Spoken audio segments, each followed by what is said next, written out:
The big thing that people don't realize is, they look at fixing a cord on a luminette may not be that big of a repair job, but I've known it to lead to a $2,000 cleaning job. It makes sense. It's the easy next step in a value ladder, right? You're already in the home. You already have the trust. Blind Cleaners Network. Who is it for? How does it work? It's a network for the professionally minded blind cleaners. Our goal really is to be a support to the trade, helping those that want to learn how to do this professionally. We also network with the fabricators like Hunter Douglas and Springs Window Fashions that are looking for how to best clean their window treatments. From turning repairs into long-term clients to why cleaning is one of the most underused marketing tools in the industry, we will cover all of that today.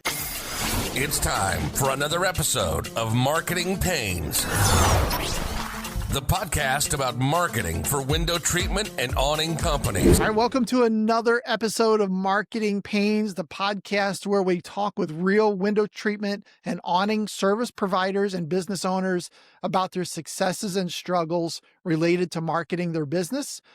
I'm your host, Will Hanke. Today we have another fantastic guest joining us for an interesting topic. Let me tell you, if you've ever written off blind cleaning or repairs as low-value work, this conversation might change your mind. From turning repairs into long-term clients to why cleaning is one of the most underused marketing tools in the industry, we will cover all of that today. My guest is Bert Bolton from the Blind Cleaners Network. Bert's been in business for over 20 years, and he's built something that's part training center, part network, and part powerhouse support system for people in or entering the blind cleaning space. He has blended his expertise in the fields of education and cleaning to support a growing network of professionally minded blind and drapery cleaners. His facility is one place major fabricators like Hunter Douglas and Springs Window Fashions send new products or fabrics for test cleaning evaluations. Students from as far away as Australia also come to learn this niche of the cleaning world, whether it be ultrasonics or on-site fabric care. When not working, Bert and his wife Miriam enjoy their time on the water in kayaks, fishing, or sneaking away to visit their Idaho grandsons who are not quite old enough to enjoy any of the things mentioned above unsupervised quite yet. Bert, thank you so much for being on the show today. No, thank you. I appreciate it. I love the outdoors thing. I'm an outdoors guy myself, and waiting on the grandkids to get a little bit bigger as well. Yeah. Be fun to teach them to fish and do those things. Yeah.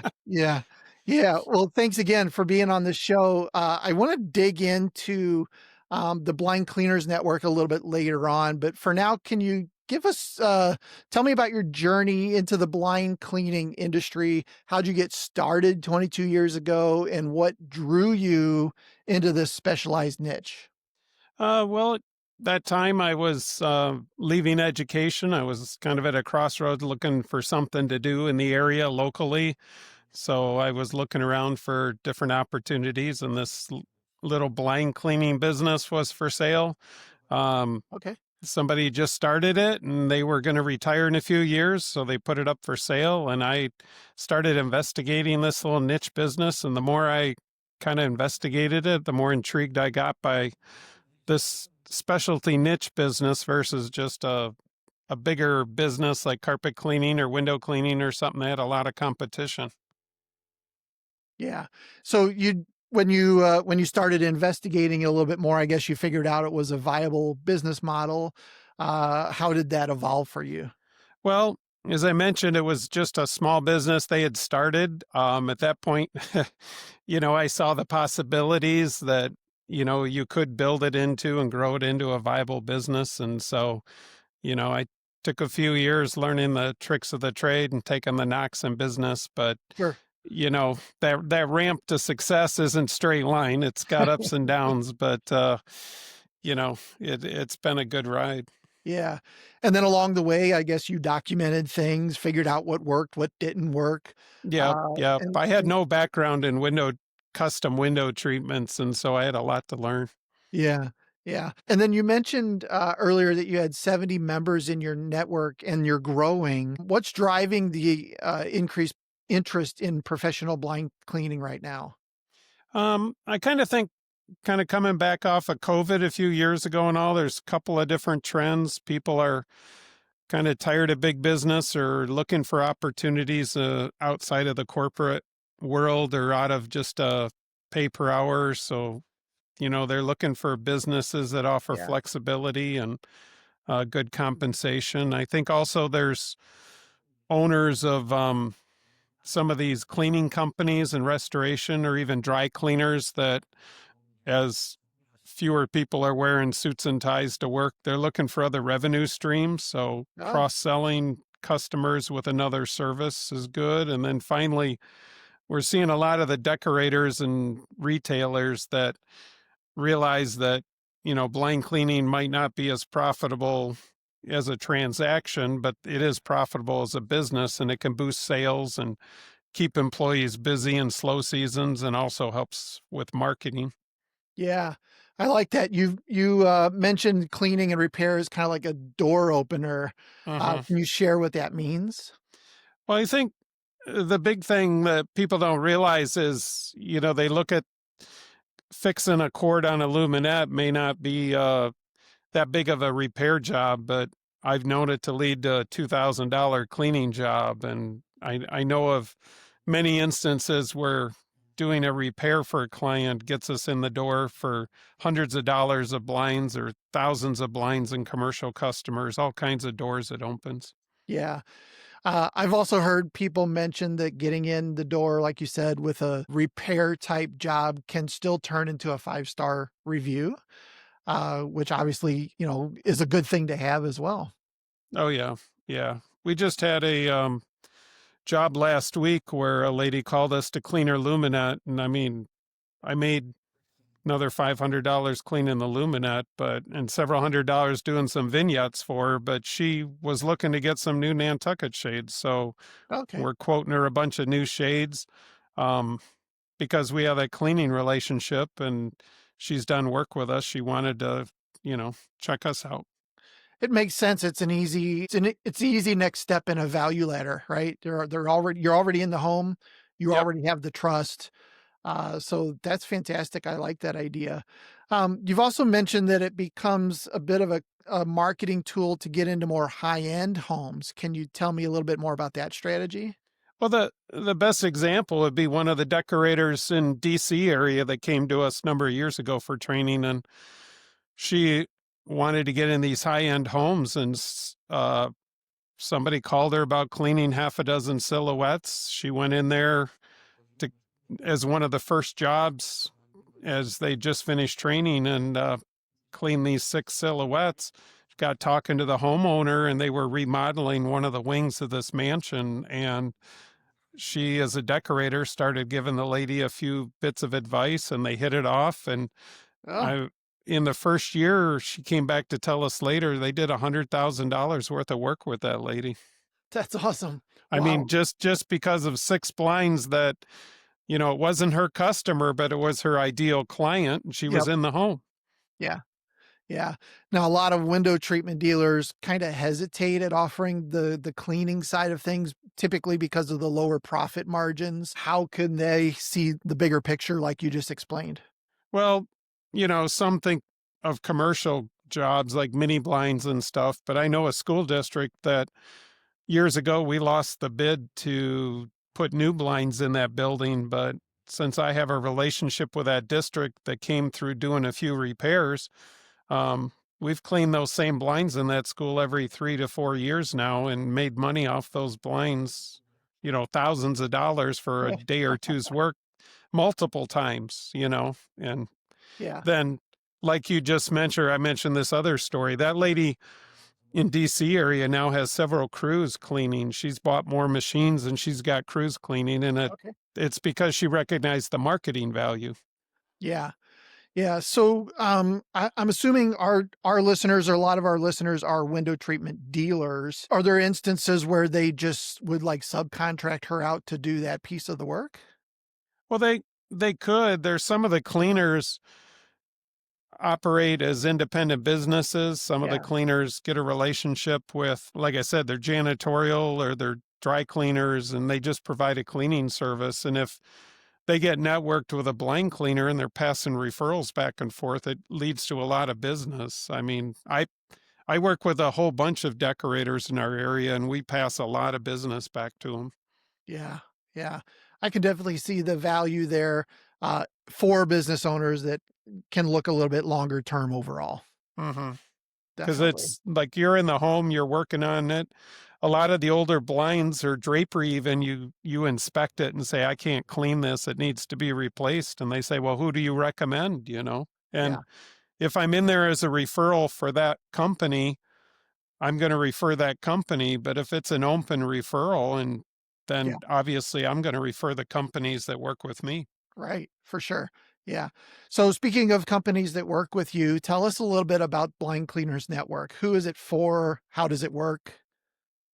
It's a network for the professionally minded blind cleaners. Our goal really is to be a support to the trade, helping those that want to learn how to do this professionally. We also network with the fabricators like Hunter Douglas and Springs Window Fashions, that are looking for how to best clean their window treatments. They like to Sure. sell them, but they know that at some point they're going to need cleaning or accidents happen. And then also we're helping the connect the cleaners to the consumers, because these companies refer our network, and so it channels their referrals right back to the members. I love it. So it's a membership based program. Tell me a little Yes. bit about that. Well, we have members that join the network and support us, and they get support through materials we've got. Some of the things we provide are free. You don't have to be a member, but if you want to be Okay. in the referral program, it's part of that's just the training and certification that we offer, so that these companies are assured that the technicians or the people doing the cleaning understand the best practices for how to do things. Yeah. You mentioned training. What kind of training do you guys typically provide that people would probably tend to overlook? Well, the people tend to think that some of this is just, a spray and suck it off or wipe it down or things like that in some of these different window treatments, but they don't understand um, some of these are well-made products, but they're delicate, and there are proper ways to clean them, and you can quickly ruin them if you don't know what you're doing. So we offer training at our facility, or we offer resources online in the membership side of our website to help Okay. those doing this understand what's the best practices.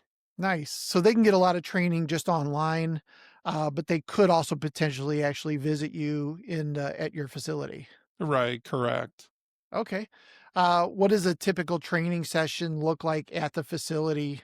And what are people maybe most surprised to learn there? Well, everybody has different learning styles, but we use a mix of training. When people come in, I've got a conference room that, we'll go through presentations on the screen and show pictures to tell stories and kind of help people understand things and make sure they understand the different products and the best practices. But we're also home to my local shop, which is an operating full-time blind and drapery cleaning business. Okay. So when we're out in the shop, they're actually hands-on with all the equipment and an operating shop. So it's not just a staged dog and pony show, as it were. It's like Yeah, an operating shop. They can see real world ideas. They can ask questions. They get hands-on. I like that. How often do you host these? Are they one-off events, or do you just do it like a couple times a year? Or We have a schedule where we offer 4 to 5 times a year different types of training, whether okay, it's ultrasonic or injection extraction. But then we also offer custom training. Like I just had one the other day for a company that send their employees in, and we can customize the training to what they need to learn. oh, that's great. I mean, So they you may can already have a background in window treatments, or they may know something, or they may be just somebody doesn't know anything, and then we got to start from scratch. Yeah, that was my next question. What is the percentage, or do you know of like current dealers that just want to add this on versus somebody who's maybe like you were 22 years ago, where you're just like, maybe I should buy this. Yeah. It's probably about half and half. Okay, And we'll have a lot of even experienced cleaners if they're dabbling in cleaning or been doing cleaning. They'll send their techs to get trained because I teach a comprehensive background of how to do it, and it's kind of brand neutral and equipment neutral, if you will. I'm not trying to sell a certain chemistry, a certain product. I'm trying to teach them the best practices. And of course, as you know, a lot of these treatments have a bunch of different names, but it's sure. the same kind of products. Yeah. And you mentioned you have people that come in, not just window treatment related dealers, but restoration companies. That's a great value add for them as well.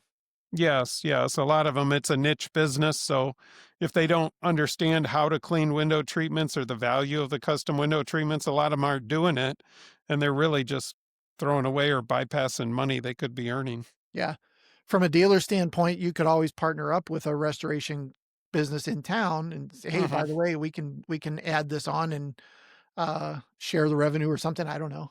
Yeah, well, what happens is if you have a restoration job, it's pre-loss condition. And if you can't, it's a total loss. Well, they don't know window treatment. So if you're Right. a dealer, you right there can say, well, we can replace that, so Yeah.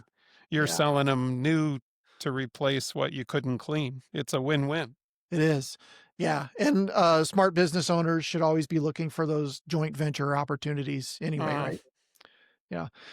So for window treatment dealers listening who might be considering adding cleaning services, what is your advice for them to get started? I would say the best thing is just we have a free newsletter goes out once a month, the email, and there's a few articles on our website, theblinecleaners.biz, so they could just email us to sign up for the newsletter. If they're really serious about it, then um, become a member. You can do monthly. So just Oh, start learning about the industry. I would really encourage them to talk to us and learn a little more about it, get their questions answered before they go buying any expensive equipment. Because sure. I've seen a lot of people waste a lot of money and then figured out too late they didn't need that. Yeah. Yeah. So research, filling your head with knowledge really is the first step. Yes, correct. Because there's a lot of misunderstandings out there, and there's a lot of wrong perceptions that, like I Yeah. said, people chase something and don't realize that's not really the best fit for their business, maybe, or their what they want to do. Yeah. Okay. You mentioned equipment and investment. Does it require a big investment to get started with a lot of equipment, or Well, how does there's that look? there's two types of equipment in this business: injection extraction cleaning machines. To do fabric window treatments or to do drapery and the high end treatments, those little machines are about $5,000. So Okay. if you buy one that can do wet and dry cleaning, you're looking at not too big of an investment. The ultrasonic cleaning that does like mini blinds and faux woods and some of the fabric blinds, um, anything that can be immersed in water, those machines new costs 20, 30, 40,000 dollars, but there's a lot of used ones out there for $5,000, $10,000. Okay. All right. So there's a little bit of an investment to get started, but I'm Mm-hmm. assuming uh, maybe not a direct payoff just from the cleaning, and maybe there is down the road, but like you said, you still get your foot in the door, right? Yeah, I would encourage people to just, they can buy good used equipment, or they could, if they're going to just do one thing, get the machine that'll let them do wet and dry cleaning fabrics, because that's good money. Yeah. And then they can grow into it and buy more if they find that it's, worth the investment. Okay. Um, what is the ratio for the people that come through maybe some of your training that do residential versus commercial? Most people do residential work, but there's some that do commercial work, dedicated commercial work. But most of the companies that learn the cleaning end up doing a lot of residential, but then Okay. commercial too. I mean, if it depends on what their business model is. In our Yeah. case, we do it full time and we do both, and it just ebbs and flows during the year and the seasons. Yeah. Yeah, I'd say most of our clients are doing residential window treatment installs. Hmm. But at the same time, a lot of them also want to get into the commercial side of things because maybe the overall profit margins are smaller, but the jobs are a lot bigger. So Yeah. I can see getting, doing the same thing for the cleaning side, like you mentioned the school earlier, right? Yeah. Well, That's what's happened with us, and then tomorrow I'm going up to a Catholic school to consult with them. And it started with a cleaning relationship, doing some shears, but now they need to replace all the blinds or the shears. They're going to replace them with roller shades, but they don't know where to start. So I can go consult with them. I can show them everything, and I could even bid several different dealers if I want to, but basically it's me, or me that they're going to look at. And yeah, the profit margin there is a lot better than I'm not competing against three other unknown bidders for the right. lowest price. Yeah. Yeah. I've also spoken to people in the past who did restaurants, because there was a mandate or something that they had to have those cleaned every so often. Right. Yeah, So there's some restaurant chains that require every 4 times a year or something. We've got some commercial jobs that we do because of in the medical field that they've got to have certain things cleaned yeah, twice a year or 4 times a year. okay. And one last comment on this. I know that there are government contract opportunities as well for some of this stuff. Yes, yes. There's some niche. There's even niches within this niche that we Right. could chase. That some of them right now are evolving opportunities. I mean, aircraft control tower blinds is a whole special Oh, niche, but people don't even think about it. But it's just knowing where to bid, who to bid, what to do. yeah. Yeah. So I can see this as a great add on, especially for, like you said, the ebbs and flows, the seasonality of window treatments. It's a fantastic additional revenue stream. Yeah, well, it's like you mentioned a minute ago, there's a senior community near us that, you know, we get introduced to them by doing a couple repairs or cleaning a few blinds, but then they've got valances and drapes throughout the facility that need to be cleaned. And once you get a relationship with them, and then when they come time to do remodeling or updates, Oh if you yeah. happen to be a decorator or you happen to be selling that kind of stuff, I mean, you're right there in the front row. Yeah. Fantastic. So a couple fun questions for you. Is there a worst mistake you've seen someone make when cleaning blinds? The one that comes to mind right away is a cleaner in a major city.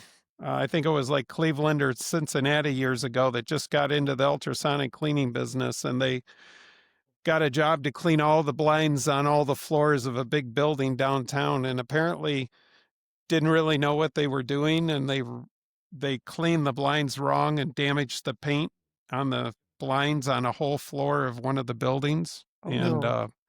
of course, that was a disaster because they not only lost that job, but they just blew their reputation in that whole downtown market. Yeah. Yeah. Because Wow. That's word spreads fast if you don't really know what you're doing, you know, if you're damaging things. yeah. And this is a great opportunity, for people to take some of your knowledge and some of those Hmm. case studies, so that they don't make those same types of mistakes. Yeah, we've been there, done that, or we know of those mistakes, and that's where, you know, simple green takes the color out of certain blinds. You know, it's like, or laundry soap is good for laundry, but it's not designed for some of these other things. That's great. Yeah. Yeah. You wouldn't want me to do it because I would just do water and bleach or something. I don't even know what I Yeah, would do well, with bleach is a great example. There's Yeah. a lot of what you see on the internet, even on the decorator websites. It just makes me roll over. I have to hold my tongue. Yeah. Yeah. Is there a type of window treatment that you just hate to clean?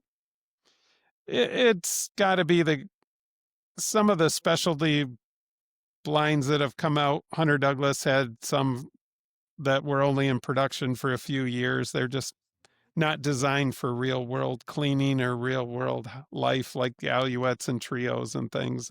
Yeah. The vanes are kind of like an airplane wing and they're just not. And then a greasy micro mini blind over a kitchen sink is probably the worst. Oh, yeah. I can imagine so. It's Are not worth cleaning. It's the results and what's going to happen and all. It's just not worth it.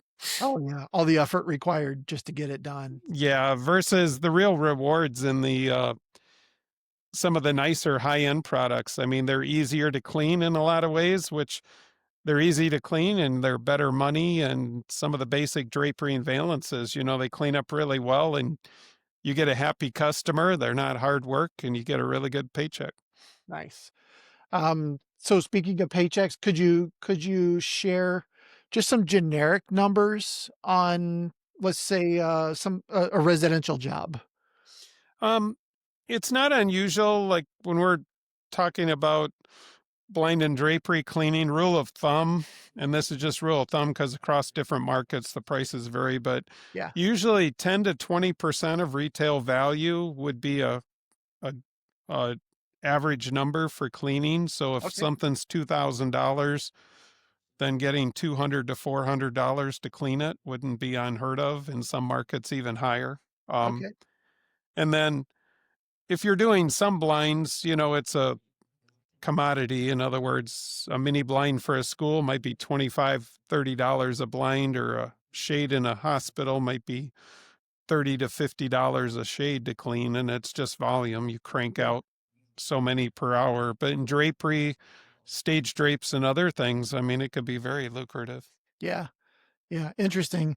If you set it up right, I could see some benefits. I just called a pest control company, and I think it was $250 for them to come out to the house the first time. But as soon as I set that appointment, they said, "By the way, we can come out, 4 times a year for, I don't know, $99 a visit or something like that." Right. So Uh-huh. before I know it, I'm signed up for $600 a year, Hmm. and they're just going to show up, do the thing, and take off. But having that recurring revenue for them, I mean, it was fantastic, for them, right? Yeah.